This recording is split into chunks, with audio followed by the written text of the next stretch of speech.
Some secrets are small enough to hide in silence, until a stranger's voice speaks them aloud. The call came at dusk, when shadows stretched longest across the marble floors.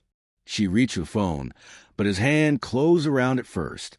What he heard changed everything. Not because of what she had done, but because of what she had dared to hope he would never know. The estate stood like a monument to forgotten centuries, its stone towers rising against a sky bruised with twilight. Ivy crawled up the walls with patient determination, threading through cracks that had witnessed empires fall and rise again. Inside, the air carried the scent of aged wood, leather-bound books, and something older still, something that didn't belong to the living world. Eleanor moved through the corridors with practiced quietness, her bare feet making no sound against the cold marble. She had learned, in the 8 months since arriving here, that silence was both armor and apology. The vampire king, Cashin, though she rarely dared speak his name, appreciated stillness. He said noise-cluttered thought, disturbed the eternal rhythm he'd grown accustomed to across his 5 centuries of existence. She paused at the arched window overlooking the gardens, pressing her palm against the glass. Outside, roses bloomed in defiance of the approaching winter, their petals blood-red in the fading light. Cashin cultivated them himself, moving to the garden at night with inhuman patience, tending to beauty that would outlive any mortal gardener. Her hand moved unconsciously to her stomach, flat still, showing nothing, and she pulled away quickly, as if the gesture itself could betray her. The phone's shrill ring shattered the silence. Eleanor's heart lurched. She turned from the window, her breath catching. The phone sat on a mahogany-side table near the grand staircase, its antique brass body gleaming dully.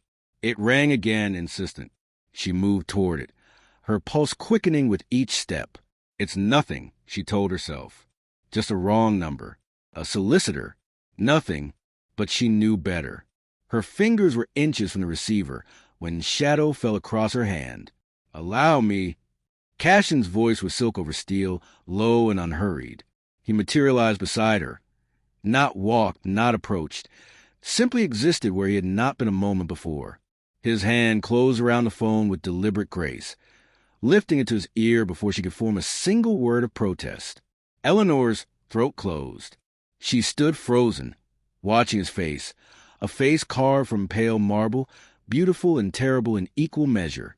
Dark hair fell across his forehead, framing eyes that shifted between slate gray and something darker, something that reflected no light at all. "Yes," Cashin said into the receiver, his tone carrying the weight of absolute authority. Eleanor couldn't breathe. Her mind raced through possibilities, excuses, explanations, all of them flimsy, all of them insufficient. A woman's voice drifted from the speaker, professional and cheerful. "Good evening. This is Riverside Pharmacy calling for Eleanor Ashwood. We're just letting her know that her prescription is ready for pickup. The prenatal vitamins she ordered last week." The words hung in the air like smoke, impossible to unsee once released. Cashin didn't move. His expression remained perfectly neutral, perfectly still, the stillness of a predator deciding whether to strike. Only his eyes shifted, sliding from some distant point to fix on Eleanor with absolute focus. "I see," he said softly into the phone. "Thank you for calling." He placed the receiver back in its cradle with mechanical precision, the soft click echoing through the hallway like a gunshot. Silence descended, thick, suffocating, absolute. Eleanor's hands trembled. She clasped them together, forcing herself to meet his gaze, even as every instinct screamed to run. But there was nowhere to run. Not from him. Not from this. "Cashin," she began, her voice barely a whisper. "Prenatal vitamins." He spoke the words slowly, as if tasting each syllable, testing their weight. "An interesting prescription for someone who assured me she was taking contraceptives. I can explain." "Then do so." He didn't raise his voice. He never needed to. The command in those 3 words was absolute. Eleanor's mind spun. She had rehearsed this conversation 100 times in the dark privacy of her room, crafting careful explanations, building defenses against his inevitable questions. But now, faced with the reality of his gaze, ancient, knowing, merciless, every prepared word dissolved. "I'm pregnant," she said finally, the admission falling from her lips like a stone into still water. Cashin tilted his head slightly, the gesture eerily inhuman despite the human shape he wore. That much is evident. He took a single step toward her, closing the distance with predatory ease. What requires explanation is why you felt the need to conceal this from me. His scent surrounded her. Cedar and cold earth, something wild and untamed beneath the veneer of civility. Eleanor forced herself not to retreat, not to show the fear clawing at her chest. "Because I knew you'd react exactly like this," she said, finding a thread of courage somewhere deep. "Because I knew you'd." "I'd what?" His voice dropped to a dangerous whisper. "Question why my companion, who shares my home, my protection, my bed, would hide something of such magnitude." The word bed hung between them, heavy with implication. Their arrangement had never been simple. She had come to him 8 months ago, desperate and hunted, seeking shelter from forces she barely understood. He had offered sanctuary, but sanctuary always came with a price. "Whose child is it, Eleanor?" The question cut through her like a blade. She opened her mouth, but no sound emerged. How could she answer? How could she explain what she herself barely understood? Cashin's eyes darkened, the gray bleeding into something older, something that had seen empires burn. "Do not lie to me. I have walked this earth for 500 years. I have heard every lie humanity has crafted. Do not lie." "I don't know," Eleanor whispered, the truth finally breaking free. His expression didn't change, but something flickered in the depths of his gaze. Not anger, but something more complex, more dangerous. "You don't know," he repeated, the words flat, devoid of inflection. "It's complicated." Then uncomplicated. He moved again, and suddenly he was close enough that she could feel the unnatural cold radiating from his skin. "You came to me 3 months ago. You spoke of nightmares, of visions you couldn't explain. You slept poorly, cried out in your sleep, woke covered in symbols you claimed not to remember drawing." Eleanor's breath hitched. She had tried to hide those episodes, but nothing escaped Cashin's notice. "I assumed," he continued, his voice taking on a sharp edge, "that these were symptoms of trauma, of the ordeal you escaped before finding me. Now I wonder what else you've been concealing." "I'm not concealing anything." The words burst from her with more force than she intended. "I don't understand what's happening to me." For a long moment, Cashin simply studied her, his gaze stripping away every defense, every carefully constructed wall. When he finally spoke, his voice was quiet, and somehow that was worse than anger. "How far along?" 10 weeks. Maybe 11. His jaw tightened almost imperceptibly. "And in those 10 weeks, you share my bed how many times?"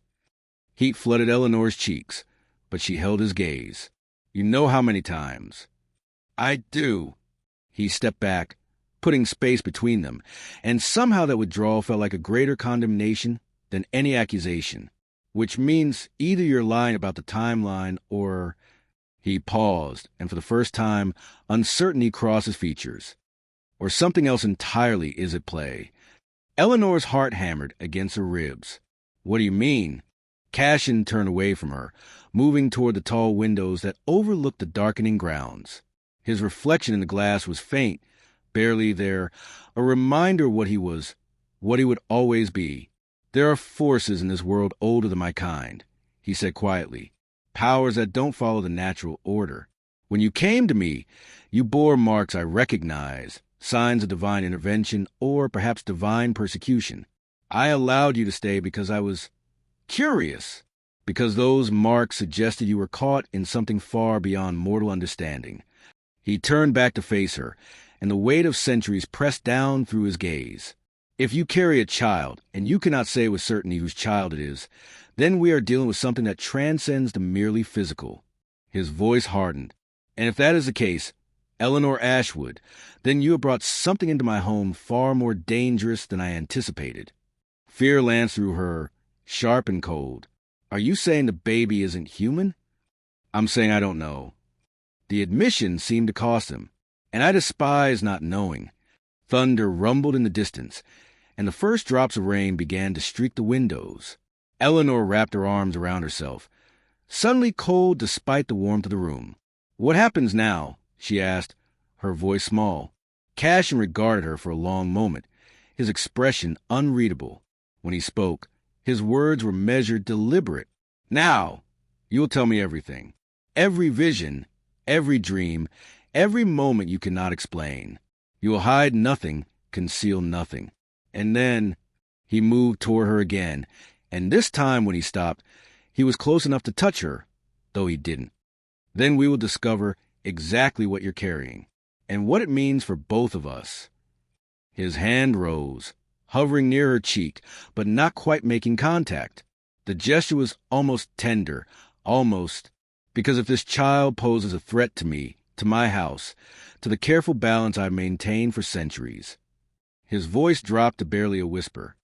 "Then not even my curiosity about you will be enough to stay my hand." Eleanor's breath caught. She saw the truth in his eyes. He meant every word. "I would never hurt you," she said, the words tumbling out desperately. "Whatever this is, I didn't ask for it. I didn't choose this." "Perhaps not." His hand fell away. But choice and consequence are rarely so neatly aligned. He turned and walked toward the library, his footsteps silent despite the hard marble floor. At the doorway, he paused without looking back. "We begin at midnight. Bring your memories, your fears, and whatever shred of truth you've been clutching to your chest. We will unravel this mystery, Eleanor." His voice carried a promise and a threat in equal measure, one way or another. Then he was gone, leaving her alone in the gathering darkness. Eleanor sank onto the bottom stair, her legs suddenly unable to support her weight. Her hand moved to her stomach again, pressing against a secret growing there, a secret that was no longer hers alone. Outside, the storm broke fully, rain lashing against the windows with violent intensity. Lightning split the sky, illuminating the ancient estate in stark white flashes. And in that moment, Eleanor realized with terrible clarity that the phone call had been the least of her problems. The real questions were just beginning. The library smelled of old paper, leather, and something indefinable.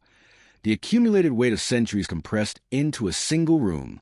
Floor-to-ceiling shelves lined every wall, packed with volumes in languages Eleanor couldn't read, some with spines so worn the titles had faded into obscurity. A massive fireplace dominated the far wall, flames casting dancing shadows across the Persian rugs and heavy furniture. Cashin stood before the fire, his back to the door, utterly still. He had changed into darker clothing, a black shirt that made his pale skin seem luminous in the firelight. His hands were clasped behind his back, and Eleanor knew without seeing his face that his expression would be the careful mask he wore when his mind was working through problems centuries in the making. She entered quietly, closing the door behind her with a soft click. The grandfather clock in the corner showed 11:58 p.m. She had 2 minutes. "Sit," Cashin said without turning, gesturing toward the leather armchair positioned across from his own. Eleanor obeyed, sinking into the worn leather. The chair smelled faintly of tobacco and age. She folded her hands in her lap to keep them from trembling. The clock ticked. 11:59. Cashin finally turned, and the firelight caught his features in harsh relief, all sharp angles and ancient beauty. He moved to the chair opposite hers, settling into it with inhuman grace. For a long moment, he simply looked at her, his gaze clinical, assessing. The clock struck midnight. "Tell me about the first vision," he said. Eleanor's throat tightened. She had known this was coming, had prepared herself, but the directness of the question still caught her off guard. "It was 3 months ago," she began, her voice steadier than she felt. "I woke up in the middle of the night, and I wasn't here. I was standing in a field I'd never seen before, wheat, golden and endless, under a sky that looked wrong. Too many stars. Too bright." Cashin's eyes narrowed slightly. "Continue." There was a figure in the distance. "I couldn't see their face, but they were watching me. I tried to move toward them, but my feet wouldn't obey. And then—" She swallowed hard. "Then they spoke, not out loud, inside my mind. They said, 'The vessel is prepared. The time approaches.' And when you woke—" I was in my bed, but my feet were covered in dirt. Real dirt. Eleanor's hands twisted together. I checked. I'd locked my door from the inside. The windows were closed. There was no way I could have gone outside. Cashin leaned forward slightly, his elbows resting on his knees, fingers steepled beneath his chin. What else? The symbols, Eleanor whispered. I started finding them everywhere. Drawn on the mirror in my bathroom, scratched into frost on my window. Once, carved into the skin of my forearm, shallow, like someone had traced it with a fingernail while I slept. She pushed up her sleeve, revealing her inner arm. Faint white scars formed a pattern. Circles within circles, lines intersecting at precise angles. Characters from no alphabet she recognized. Cashin's expression darkened. He reached out, taking her wrist in his cold hand, turning her arm to examine the marks more closely. His touch was gentle, surprisingly so, but his eyes held a storm. These are angelic script, he said quietly. Very old, pre-Babylonian. Eleanor's blood ran cold. What do they say? Chosen. He released her arm, leaning back. And this mark here, he gestured to a symbol near her wrist. This means sacrifice. The word hung between them like a blade. Sacrifice, Eleanor repeated numbly. Not in the way you're thinking. Cashin stood, moving to one of the bookshelves. He pulled down a massive tome, its cover cracked with age, and began flipping through pages with practiced efficiency. The angelic orders use that term differently. It doesn't mean death. It means transformation, a vessel prepared for a specific purpose. He found the page he wanted, turning the book toward her. The illustration showed a woman surrounded by light, her hands pressed to her stomach, wings descending from above. There are stories, Cashin said, his voice taking on the cadence of someone reciting history, of mortal women chosen by celestial beings to carry messages, prophecies, sometimes children who would alter the course of history. Eleanor stared at the illustration, her heart hammering. You think an angel did this to me? I think something with angelic power marked you for a purpose. Cashin's jaw tightened. The question is, what purpose? He closed the book with a decisive thud, returning it to the shelf. When he turned back to her, his expression was harder, more guarded. Tell me about the father. The mortal one. Because there was a mortal involved, wasn't there? Eleanor's cheeks flushed. His name was Thomas. We met at the cafe where I worked before everything happened. He was kind, gentle. We were together for 3 months. And then he disappeared. The words came out flat, drained of emotion. No note, no explanation. His apartment was empty, completely empty, like no one had ever lived there. His phone number didn't work. It was like he'd never existed. Cashin's eyes glittered in the firelight. Describe him. Tall, maybe 6'2", sandy blonde hair, green eyes. He had a scar on his left hand here. She touched her own hand, indicating the webbing between thumb and forefinger. He said, he got it rock climbing. What did he do for work? Eleanor frowned, trying to remember. He said he was a consultant? Something vague. He traveled a lot. He always had money but lived simply. Her frown deepened. Now that I think about it, he never really talked about his past. Just the present. Always the present. And he never mentioned anything unusual? No strange beliefs, no peculiar habits. No, he was completely normal. Almost too normal. Eleanor paused, a memory surfacing. Except, once, I woke up and he was standing at the window, just staring at the sky. I asked him what he was doing, and he said he was listening. When I asked what he was listening to, he smiled and said, the old songs, the ones humanity had forgotten. Cashin went very still. Did he ever touch your stomach? Place his hand there, even casually? Eleanor's breath caught. Yes, the night before he disappeared. We were lying in bed, and he put his palm flat against my belly. He kept it there for a long time, not moving, barely breathing.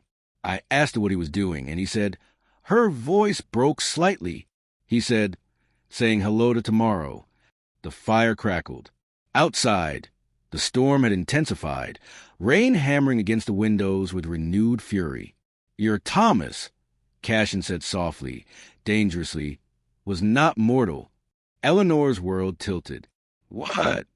"The scar you described, between thumb and forefinger. That's where angel wings connect to corporeal form when they take human shape.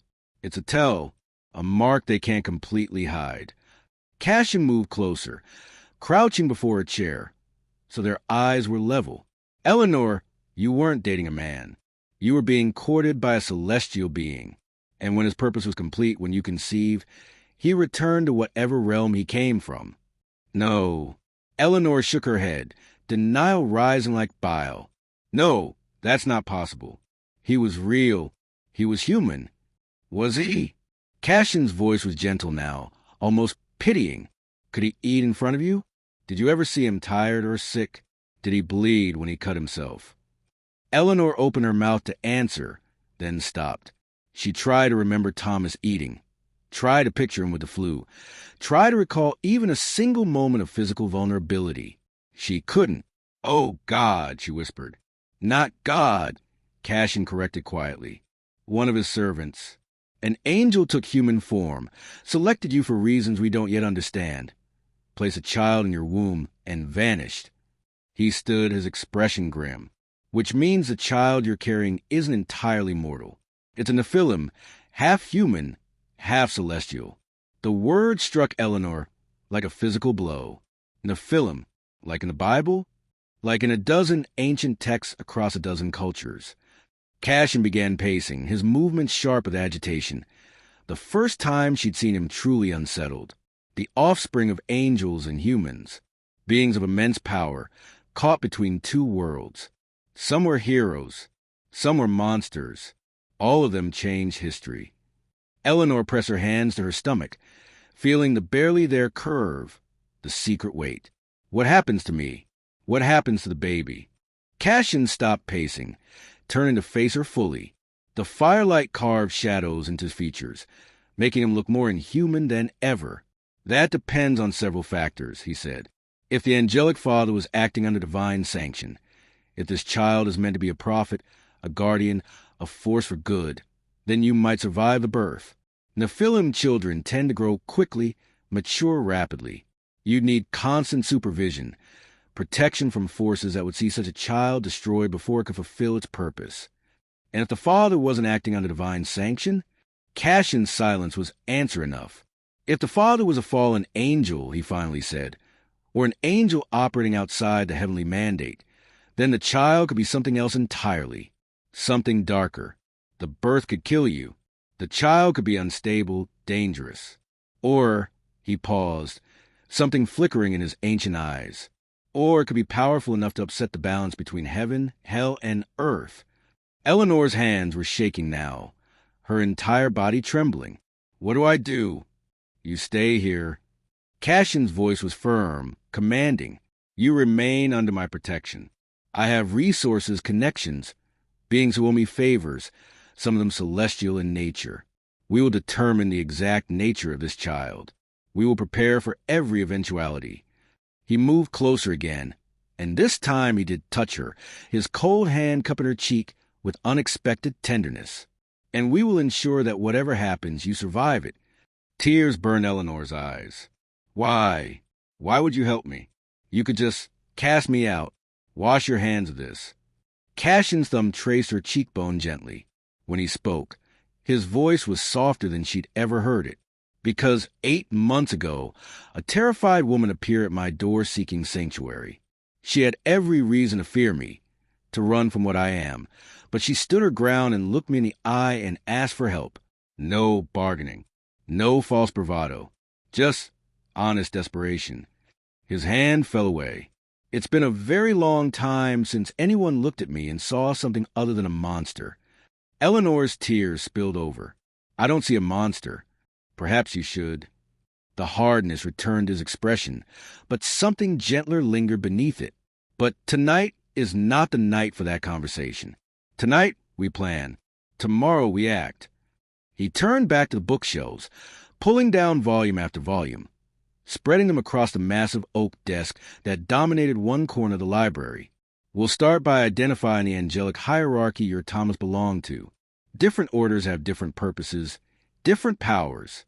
If we can determine which one claimed you, we can anticipate the child's nature. He glanced at her over his shoulder. This will be difficult, Eleanor. The questioning, the research, some of what we discover may frighten you. Eleanor stood, moving to join him at the desk, looking down at the ancient texts written in languages she couldn't comprehend. I'm already frightened, she said quietly. But I need to know. I need to understand what's growing inside me. Cassian nodded, something like approval in his gaze. Then let's begin. And so they worked through the night, vampire and mortal woman, united by a mystery written in flesh and divine intention. Outside, the storm raged on, as if the heavens themselves were protesting the questions being asked below. By dawn, they had more questions than answers.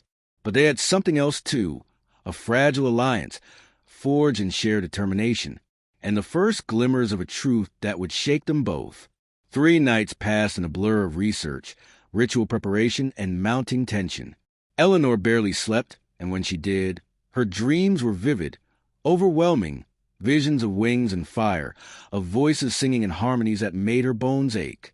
She woke each morning with new symbols traced in the condensation on her window, messages she couldn't read but felt in her marrow. Cassian had transformed the library into a war room. Maps covered the walls. Ancient maps, celestial charts, diagrams of angelic hierarchies that looked more like military organizational structures than religious iconography. He'd called in favors from sources Eleanor didn't want to examine too closely, which he smelled of grave dirt and spoke in riddles, a demon bound in silver chains who laughed at inappropriate moments, even a priest who blessed himself 3 times before crossing Cassian's threshold. Each visitor had examined Eleanor, studied the marks on her skin, asked invasive questions about Thomas, his mannerisms, his words, even the way he made love. Each had left shaking their heads, unable to definitively identify which celestial order had claimed her, but they all agreed on one thing. Whatever was growing inside her was powerful, dangerously so. Now, on the 4th night since the phone call that unraveled everything, Cassian stood in the center of the library, surrounded by a circle of salt mixed with crushed herbs and powdered silver. Candles burned at 7 points around the circle, their flames unnaturally still despite the air moving through the room. Eleanor watched from the doorway, her arms wrapped around herself. She wore a simple white dress Cassian had requested. No metal, no synthetic fabrics, nothing that might interfere with what he was about to attempt. "Are you certain about this?" she asked, not for the first time. Cassian looked up from the ancient grimoire in his hands, his expression grave. "No, but uncertainty is preferable to ignorance." He gestured to a second circle drawn, beside his own. "Take your place. Do not step outside the circle once we begin, no matter what you see or hear." Eleanor moved forward on trembling legs, stepping carefully over the salt line. The moment both feet crossed into the circle, something shifted. The air grew thicker, charged with potential energy. The candle flames flickered despite their previous stillness. "What exactly are we doing?" Eleanor asked, her voice small in the vast library. "We're calling him," Cassian said simply. "Your Thomas, or whatever fragment of his essence remains tethered to you through the child." He met her eyes across the space between their circles. Angels cannot fully sever themselves from their offspring. There will be a connection, a thread we can pull. If we pull hard enough, he'll have no choice but to answer. And if he's fallen, if he's dangerous, then I will destroy him. Cassian's voice held no doubt, no hesitation. Or die trying. The casual way he spoke of his own potential death should have frightened her more than it did. Instead, Eleanor felt a strange warmth. This ancient, powerful being was willing to risk everything to protect her, to give her answers. "Thank you," she whispered. Cassian's expression softened fractionally. "Thank me when this is over." And we're both still standing. He began to chant, words in a language that predated Latin, syllables that seemed to bend the air itself. His voice resonated with unnatural harmonics, as if multiple voices spoke through his throat simultaneously. The candles blazed brighter, their flames stretching toward the ceiling. Eleanor felt it begin, a pulling sensation deep in her core, as if something inside her was being drawn upward, outward. Her hand moved instinctively to her stomach, pressing against the barely there swell. The temperature in the room dropped precipitously. Eleanor's breath came out in visible puffs. Frost began to creep across the windows, forming patterns that looked disturbingly like the symbols she'd been finding on her skin. Cashin's chanting grew louder, more insistent. The books on the shelves began to rattle. Wind howled through the room despite all the windows being closed, whipping papers into a frenzy, making the candle flames dance wildly now. And then, light, pure, searing light erupted in the center of the library, between their two circles. Eleanor threw up her arm to shield her eyes, but she couldn't look away. The light coalesced, taking shape, first as a silhouette, then features forming like sculpture emerging from marble. Thomas stood before them, but not the Thomas she remembered. This version blazed with divine radiance, wings of pure white light extending from his shoulders, eyes that burned with celestial fire. He wore no clothing, his form perfect and inhuman. Every line and curve an expression of impossible beauty. Power radiated from him in waves that made the air shimmer. When he spoke, his voice was music and thunder combined. Eleanor. The single word carried such weight, such longing, that Eleanor's knees buckled. She caught herself on the edge of her circle, forcing herself to stay upright. Thomas. Her voice sounded tiny, mortal, insignificant against his radiance. That name was a convenience. The angel's gaze shifted to Cashin, and something hard entered his expression. Vampire, you overstep. Release me. Not until we have answers, Cashin said coolly, seemingly unbothered by the raw power standing meters away. You seduce this woman under false pretenses. You place a child in her womb without her informed consent. You vanished, leaving her vulnerable and ignorant. His eyes glittered dangerously. You will explain yourself, or I will find ways to bind you here indefinitely. The angel's wings flared wide, filling the library with harsh light. You presume to threaten one of the hosts? I presume to protect what is mine. Cashin's voice dropped to a deadly whisper. And Eleanor Ashwood is under my protection, which means the child she carries is as well. So yes, Celestial, I threaten you, quite seriously, for a long moment. The two beings stared at each other, vampire and angel, night and light, locked in a battle of wills that Eleanor couldn't begin to comprehend. Finally, the angel's wings settled, his radiance dimming slightly. Very well. He turned his burning gaze to Eleanor, and despite the inhuman appearance, she saw something in his expression that reminded her of the man she'd known. My true name is Raziel. was a watcher, one of those assigned to observe humanity, to record your triumphs and failures, to bear witness to the great experiment. Watchers were forbidden from interfering. Cashin interjected. Forbidden from taking mortal form for more than brief moments. Certainly forbidden from. He gestured vaguely toward Eleanor's stomach. Raziel's expression grew pained. The law is ancient, and perhaps, in this age, outdated. That's not your decision to make, Cashin countered. No. Raziel's shoulders sagged slightly, his perfect form showing something almost like weariness. It wasn't, but I made it anyway. Eleanor found her voice finally. Why? Why me? Raziel turned to face her fully, and the love in his burning eyes was unmistakable and terrible in its intensity. Because in 5,000 years of watching humanity, I never encountered a soul that shone as brightly as yours. His voice softened. You were working in that small cafe, serving coffee to strangers, and you smiled at each of them like they mattered, like their small joys and sorrows were important. You saw the homeless man outside and brought him food without being asked. You comforted the crying child whose mother was too distracted to notice. You existed in a state of grace without even knowing it. Tears streamed down Eleanor's face. So, you decided to what? Reward me? Punish me? Neither. Raziel stepped closer to the edge of his circle, though he didn't cross it. I fell in love. Completely. Irrevocably. An angel falling in love with mortal is forbidden for good reason. It's happened before, always with catastrophic results. But I couldn't stop myself. I watched you for months, learning everything about you, and the more I learned, the deeper I fell. So you lied to me, pretended to be human, seduced me under false pretenses. Eleanor's voice hardened despite her tears. That's not love, Raziel. That's obsession. The angel flinched as if struck. You're right. I told myself I was protecting you by hiding my nature, but I was protecting myself from rejection, from a moment you'd look at me with fear instead of affection. And the child, Cashin demanded, was that planned or an accident? Raziel's wings trembled. It was inevitable. When a celestial being lies with mortal while fully manifested in physical form, conception is not a possibility. It's a certainty. The divine spark seeks expression, seeks to create. I knew that. I knew the risks. His voice broke slightly. But I convinced myself it would be different, that our child would be blessed, not cursed.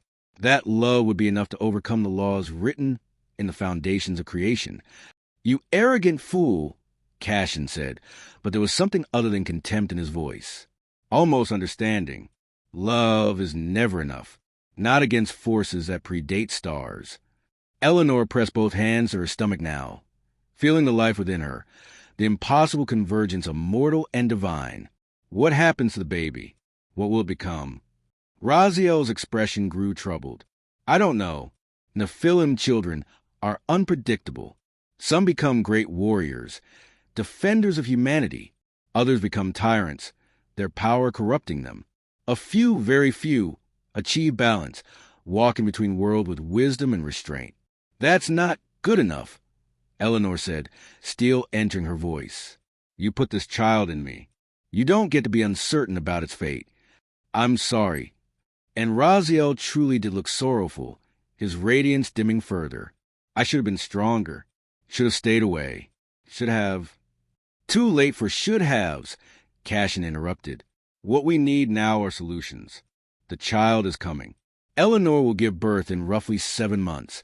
Less, probably, given the Nephilim gestation periods tend to be accelerated. What protections can you offer? What preparations must be made? Raziel straightened, and when he spoke, his voice carried renewed purpose. The child will need to be born in sanctified ground, not a church, true sacred ground, where the barriers between realms are thin. During the birth, both angelic and infernal forces will be drawn to the event. You'll need protection circles, wards, and guardians from multiple realms. I can arrange that, Cashin said. What else? After the birth, the child cannot remain in one place for long. The celestial hierarchy will dispatch hunters to either recruit or eliminate it, depending on which faction gains dominance in the debate. Hell will send its own agents, seeking to corrupt or destroy. Every major power will want to control or eliminate this child. Eleanor's heart clenched.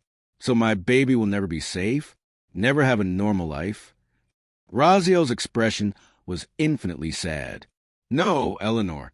Our child will live a life of significance, of danger and purpose and power, but not normalcy, never normalcy. He paused, then added softly, I'm sorry I couldn't give you the simple life you deserved. Stop apologizing and start helping. Eleanor snapped, surprised by her own vehemence. You made this child. You chose this. Now you're going to help us protect it. I don't care about angelic law or divine punishment. This is my baby, my body, my choice to keep it safe. Something shifted in Raziel's expression. Surprise, then something like pride. You're stronger than I gave you credit for. I have to be. Eleanor straightened, meeting his burning gaze without flinching. Because apparently, I'm carrying a child that half the supernatural world wants dead before it's born. Cashin made a sound that might have been approval. Well said. He turned to Raziel. You'll remain in contact. You'll provide information, resources, whatever we need to keep Eleanor and the child safe. Or I swear by everything I hold sacred, which admittedly isn't much, that I will find a way to drag you back here and bind you until the stars burn out. Raziel nodded slowly. Agreed. But know this, vampire, The moment I agreed to Eleanor's summoning, I alerted the Watchers to my presence. They're coming, some to aid, others to judge. You have perhaps 3 days before this place is besieged by forces you're not prepared to face. The temperature in the room dropped further. Cashin's expression darkened. Then we leave. Tonight. Leave. Eleanor's voice pitched higher. Leave and go where? Somewhere beyond their easy reach. Cashin was already moving, breaking the circle of salt with his foot, dispelling the bindings that held Raziel. I have a sanctuary, one I swore I'd never use unless absolutely necessary. It's warded against celestial interference, hidden from scrying, protected by pacts older than Christianity. Raziel's wings folded against his back as the summoning released him fully. The Black Monastery. You've heard of it. Every angel has heard of it. The place where Night Eternal holds dominion, where the fallen first gathered after the war. Raziel looked at Eleanor with worried eyes. It's dangerous, Eleanor. As dangerous in its own way as staying here. But it's safe from your kind? Eleanor asked. From direct assault, yes. But the darkness there, it has its own hungers. Cashin moved Eleanor's circle, offering his hand to help her step out. Everywhere is dangerous now. At least there, I control the dangers.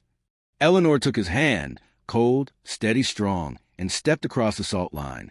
She looked between vampire and angel, these two impossible beings who had become the pillars of her new reality.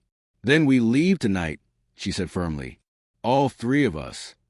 Raziel's eyes widened. I cannot accompany you there. Angels cannot. Find a way, Eleanor interrupted, or this child grows up without knowing its father. Your choice.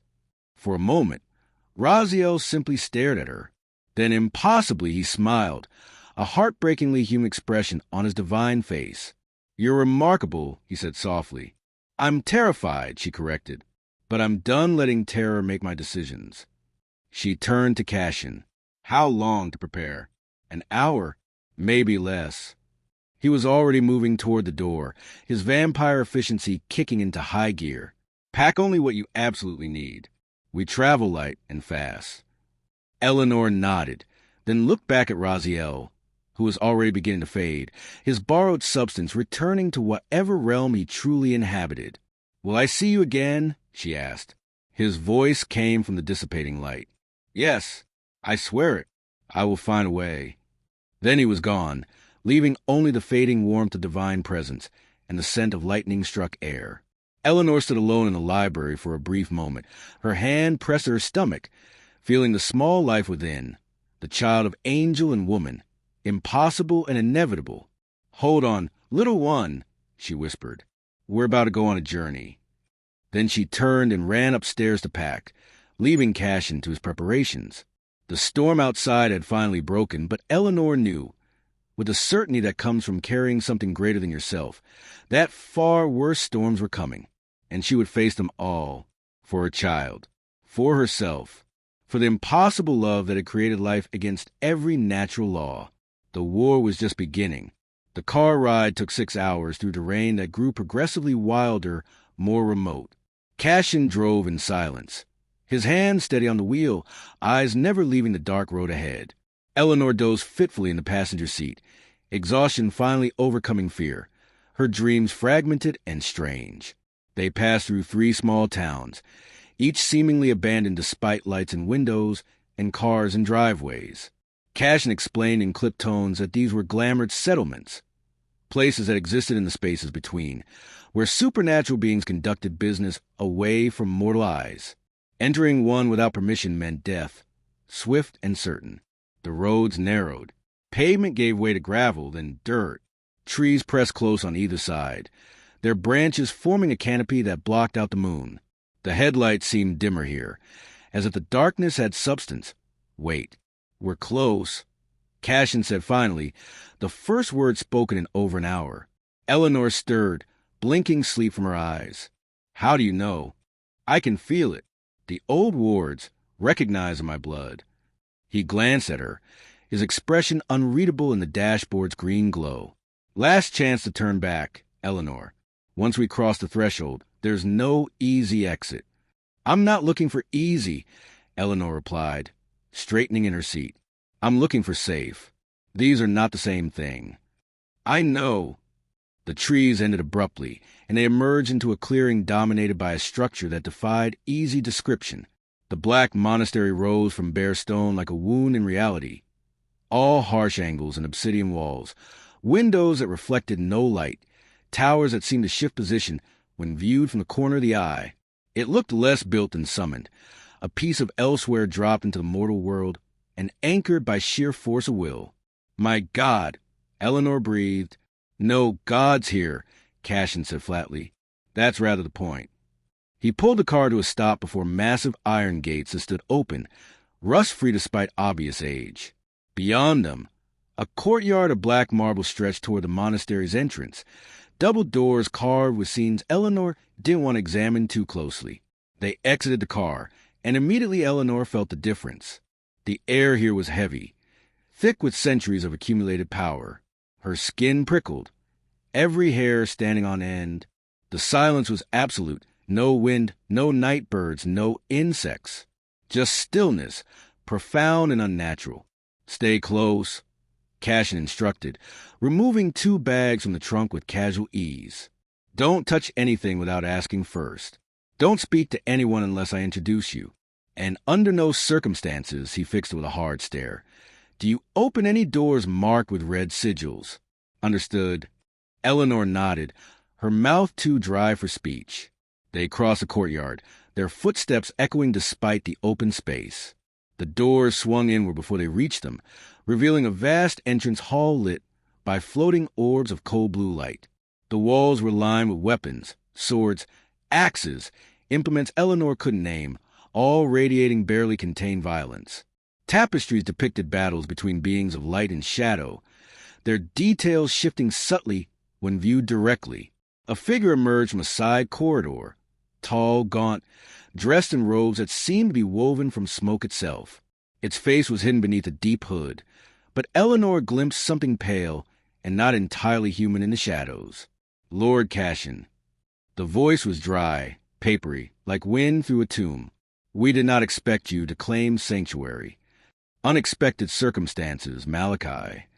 Cashin set down the bags, his posture relaxed but ready. I require quarters for 2. The woman is under my absolute protection. Blood oath, fully sworn. Harm to her is harm to me. The hooded figure, Malachi, tilted its head, and Eleanor felt the weight of ancient attention settling on her. She forced herself not to shrink back, meeting that hidden gaze with as much courage as she could summon. Interesting, Malachi rasped. She carries something. Something that shouldn't exist. Which is why we're here. Cashin moved slightly, placing himself between Eleanor and the other being. The terms of sanctuary hold, yes? No inquisition, no interference. The terms hold. Malachi's attention shifted away from Eleanor, and she could breathe again. But Lord Cashin, you know what dwells in the lower levels, what hungers in the sealed chambers. If the child she carries draws their attention, then I will deal with it, Cashin interrupted, steel in his voice, as I've dealt with everything else that's threatened my interests in 5 centuries.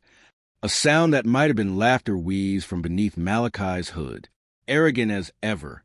Very well. The east wing, 3rd floor. I'll have supplies brought up. And Lord Cashin. The hooded figure paused at the corridor entrance. Welcome home. Then it was gone, dissolving into shadow as if it had never been corporeal at all.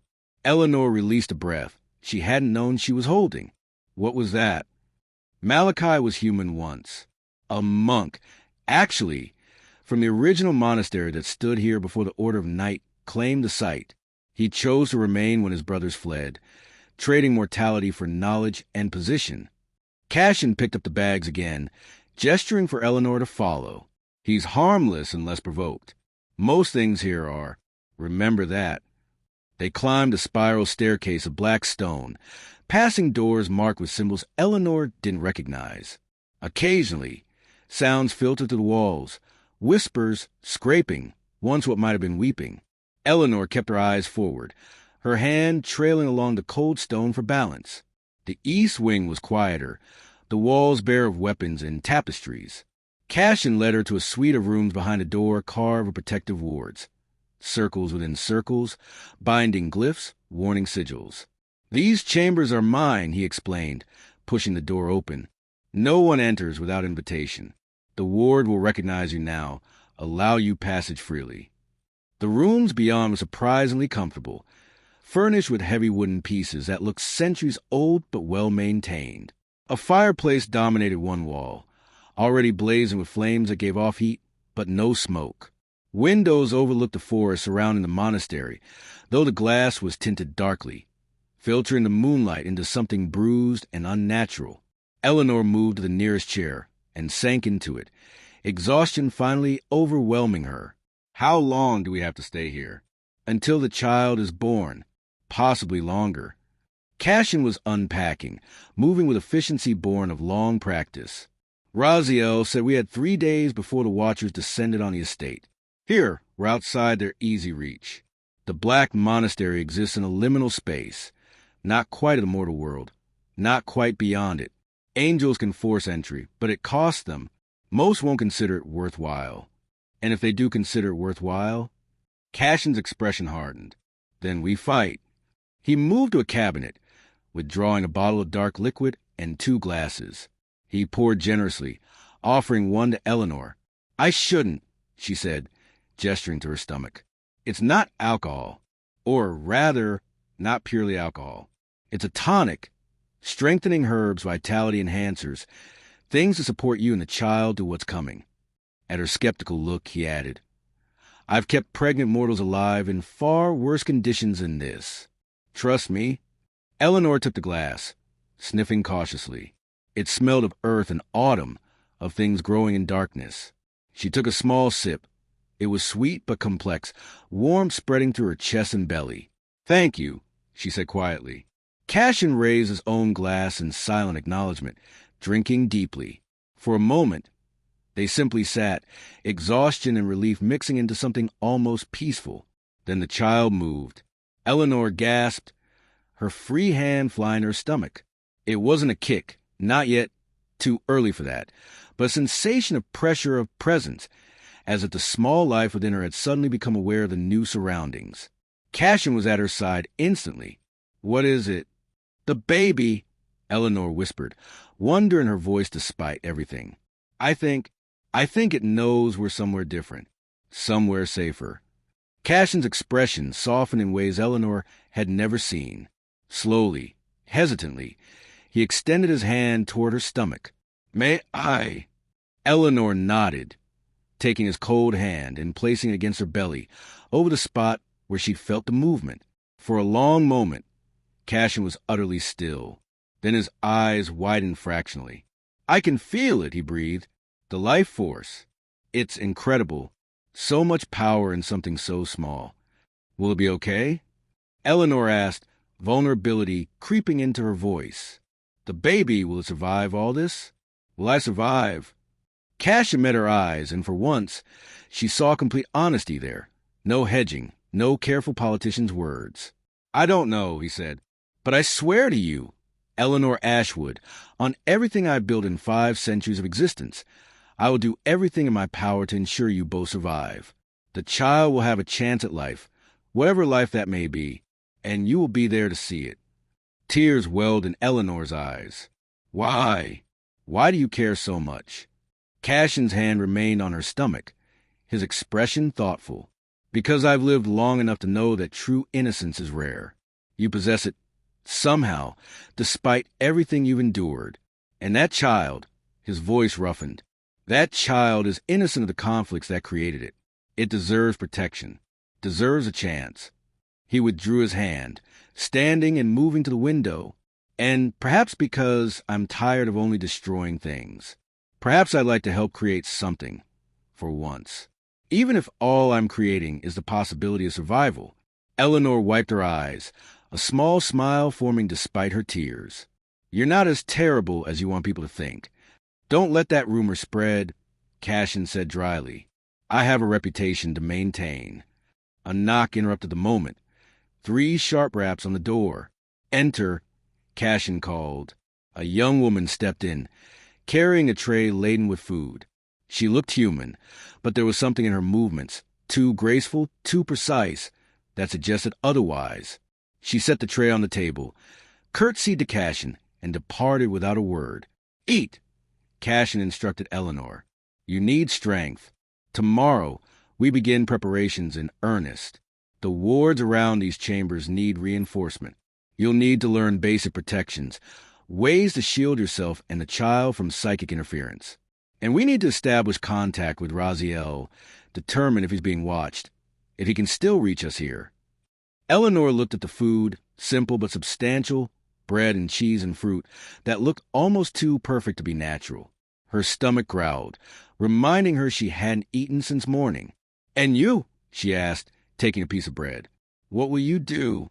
"I'll patrol the grounds, reinforce the external wards, speak with the other residents of the monastery. There are beings here who might prove useful, or at least might be convinced not to be hostile." He moved toward the door. "The chambers are yours. Sleep if you can. I'll return before dawn." "Cashin." Eleanor stopped him at the threshold. When he turned back, she said simply, "Thank you for everything." He inclined his head, something almost gentle in his ancient eyes. "Get some rest, Eleanor. The true challenges begin tomorrow." Then he was gone, the door closing softly behind him. Eleanor finished eating mechanically, her mind spinning with everything that had happened in the past 4 days. From a simple phone call to fleeing to a monastery outside reality, carrying an angel's child, protected by a vampire, it was too much, too impossible. And yet here she was. She moved to the bedroom, finding a massive 4-poster bed draped with heavy curtains. She crawled beneath the covers, too exhausted to even change out her clothes. Her hand rested on her stomach, feeling the small presence within. Her child, her responsibility, her impossible miracle. "We're going to make it through this," she whispered to the darkness, to herself, to the life growing inside her. "Whatever comes, we'll face it. Together." Outside the window, something howled in the distant darkness, a sound of hunger and longing combined. Eleanor shivered, pulling the blankets tighter. But she didn't run, didn't panic.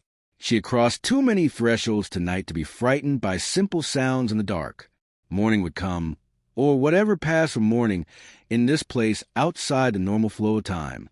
And when it did, she would be ready. She had to be, for her child, for herself, for the future that was being written in blood and light and desperate hope. Eleanor closed her eyes and, surprisingly, slept, and in her dreams wings surrounded her, white and black, both protection and threat intertwined, creating a shelter where she and her impossible child might finally rest. At least for one night. The war would resume tomorrow. But tonight, in the Black Monastery, in the arms of darkness that had agreed to protect rather than destroy, Eleanor Ashwood and her unborn Nephilim child found something precious. Peace. Fragile, temporary, but real. And sometimes peace, however brief, is enough.